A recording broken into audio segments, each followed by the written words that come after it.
Hello students, let us evaluate or peer evaluate another paper mock 1 grade 10 CBSE. The candidate has answered or responded to the CBSE released sample paper and the scores are 19 in reading, 6 in writing, 10 in grammar, 10 in literature, MCQs and 8 in literature subjective.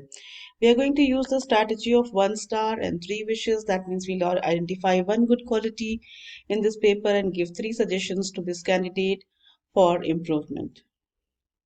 The subject code is 184, though the 4 is written over there, but it is not very clear.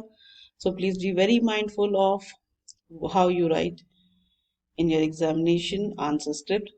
Kindly be mindful of the question number, whether it was a Roman number given to you, whether this was the question number, this was the sub number, this is the sub question number, and this is the option literal. It's all messed up over here.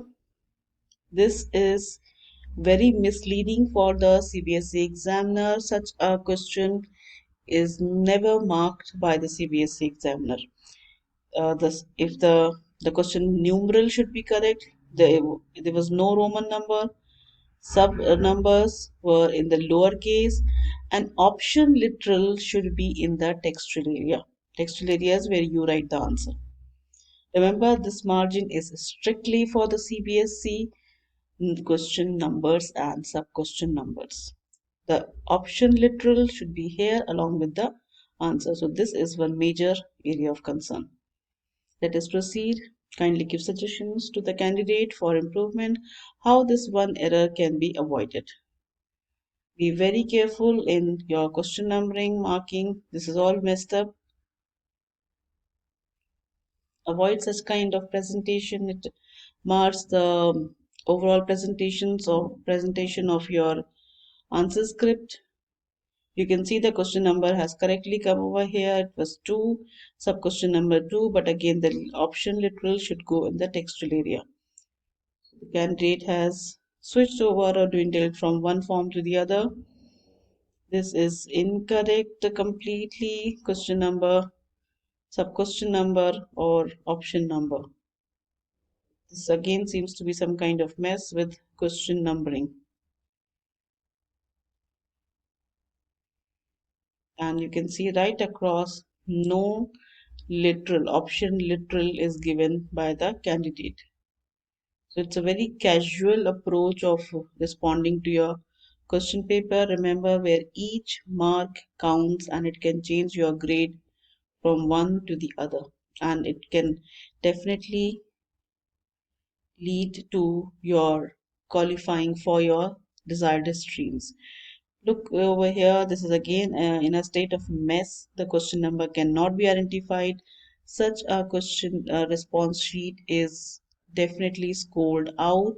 This part will be scored out because the examiner cannot understand what is the question number. Look at this very carefully. What is missing over here? Question number is there, option number is there, sub question number is here, but this literal should be in the textual area. Write the letter. It is very clearly stated that the literals are missing. So such questions makes the uh, life very difficult for the examiner. It actually annoys the examiner. The examiner has to look into the answer key every time one reads the entire answer. Otherwise, if these literals are in place, it is very easy for the examiner to mark your paper. So if you're annoying the examiner, definitely you will be marked down.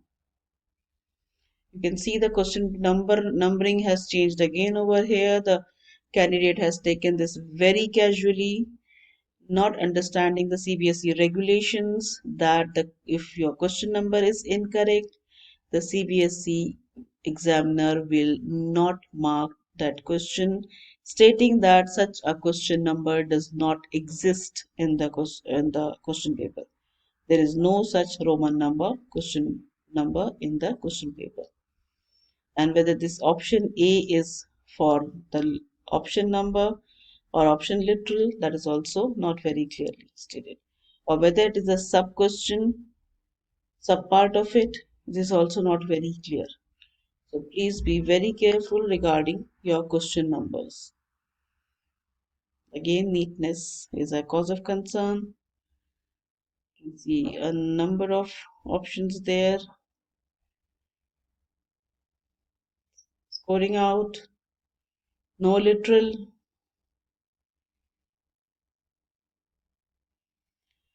Please be very careful regarding the presentation of your writing. If these three lines were left, do not begin your letter over here. You can score out, that means cut this part and begin your writing on the next page so that the impact of the letter is very much evident.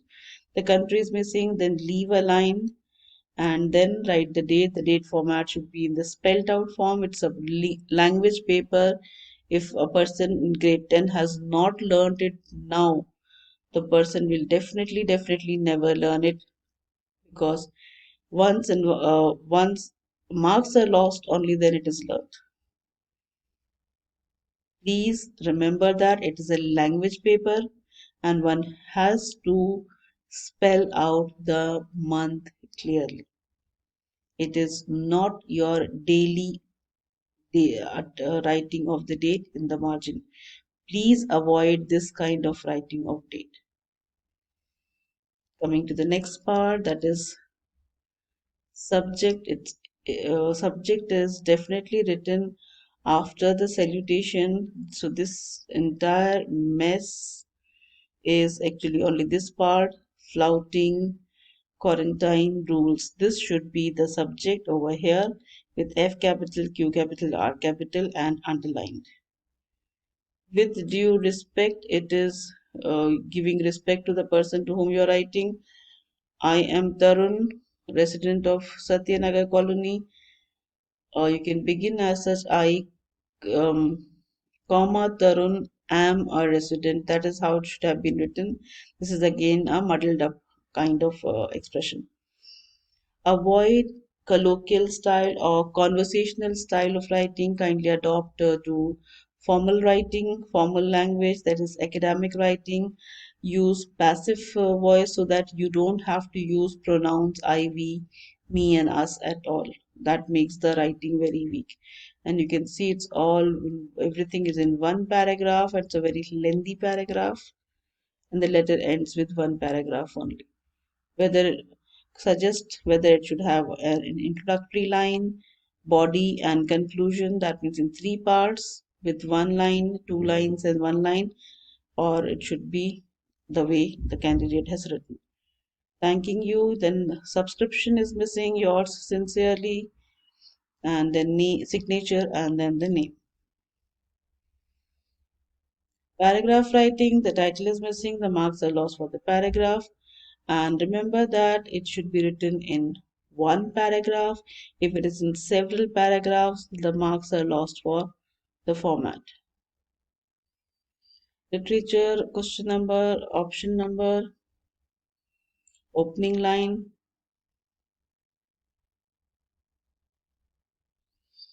answer ends abruptly, it is incomplete.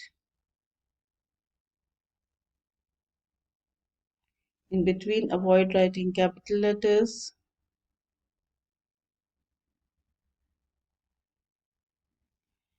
Suggestion is to begin with the name and then the title. To the biography, it will automatically fall into place. If you say according to, you'll find it difficult to frame the question on the spot. It is very poorly constructed. Give suggestions how it can be improved.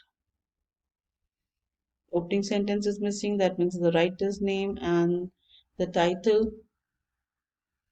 In all the literature parts, the writer's name, the title is completely missing. That means your examiner will not be able to identify which question, what, with what context you have written something. So the opening line is very important, and there are no citations at all. So give suggestions how this candidate can improve in literature. There is not in English language, this colon and dash, there's no punctuation as such. It should be only colon. no dash at all. And it's a dialogue to be written. Kindly maintain the presentation. That means name and the text should be only in this area and it should not be a paragraph. It should be as brief as possible so that it is swift exchange of dialogues. It is not a lengthy speech. Every person is not delivering a speech. So thus, working on the paragraph is advisable. 13th question is if it requires extrapolatory, you need to employ your PEE technique and then opening line, title. It is then cite and give your suggestion or pointer, and then it is evident that, and then you can write your explanation. Avoid using the short form, the contractions. It is not allowed as you're expected to use academic writing and dint. Didn't, there's no such word in English. If you were pointing out to a contraction, it is O that is apostrophized, so it remains DIDN apostrophe T, but that is not allowed in literature or language at all. Thus, kindly avoid these kind of errors. Thank you so much for your kind attention.